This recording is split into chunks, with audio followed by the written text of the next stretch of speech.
আমরা সবাই জানি যে পৃথিবীর সব ফ্যামিলি এক না, প্রত্যেকটা ফ্যামিলি ভিন্ন। আর মেয়ের মা মেয়ের সুখ চাইবে, এটাই কিন্তু স্বাভাবিক। কিন্তু ব্যাপার হয়েছে, যখন একটা মেয়েকে তার ফ্যামিলি চিন্তা করে যে বিয়ে শাদি দিবে, তখন তারা খুঁজে কি ভালো ছেলে, শিক্ষা দীক্ষা আছে, তারপরে হচ্ছে শিক্ষিত ছেলে, ভালো চাকরি করে, ভালো টাকা স্যালারি পায়, ভালো ঘর বাড়ি, বাবা মা ফ্যামিলি সব কিছু খোঁজে। সেরকম দেখে বিয়েও দেয়। কিন্তু আপত্তি বাজে কোথায়? যখন তাদের মেয়েরা যাইয়া শ্বশুরবাড়িতে মিলেমিশে খাইতে পারে না সবার সঙ্গে, শাশুড়ির সঙ্গে বনে না, ননদের সঙ্গে বনে না, যা থাকলে তার সঙ্গে সমস্যা হয়, মানে বড় ফ্যামিলিতে থাকতে চায় না। তারা চায় বিয়ের পরে টুস করে স্বামী নিয়ে আলাদা থাকবে, স্বামী সন্তান নিয়ে শুধুমাত্র খাবে। ওইগুলো শ্বশুর শাশুড়ি ননদ দেওয়ার ভাসুর ওইগুলোর কোনো ধার ধারবে না। তারা একলা ছোট্ট সংসার চায়। তো বলি যে যে বিয়ের সময় যে ভালো শিক্ষাওয়ালা ছেলে খুঁজলা, যদি এই ছেলের পরিবার না থাকতো তাহলে এই ছেলের শিক্ষাটা কে দিত? আর এই যে ভালো চাকরি খুঁজো, মোটা অঙ্কের চাকরি, মোটা অঙ্কের স্যালারি, তো ওই ছেলেটার যদি ওর বাবা মা ছোটোবেলা থেকে পড়াশোনা করে চাকরি নিয়ে না দিত, তাহলে এই স্যালারিটা কোথায় পাইতা?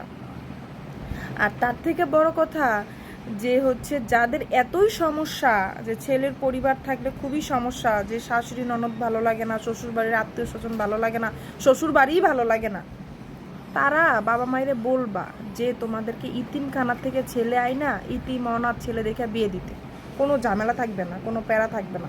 তারপরে তোমাদের ফ্যামিলিতে নিয়ে তোমরা তারে সুন্দর করে সব কিছু শিখাইয়া তোমরাই চাকরি বাকরি দিয়ে তোমরাই নিয়ে গেলা।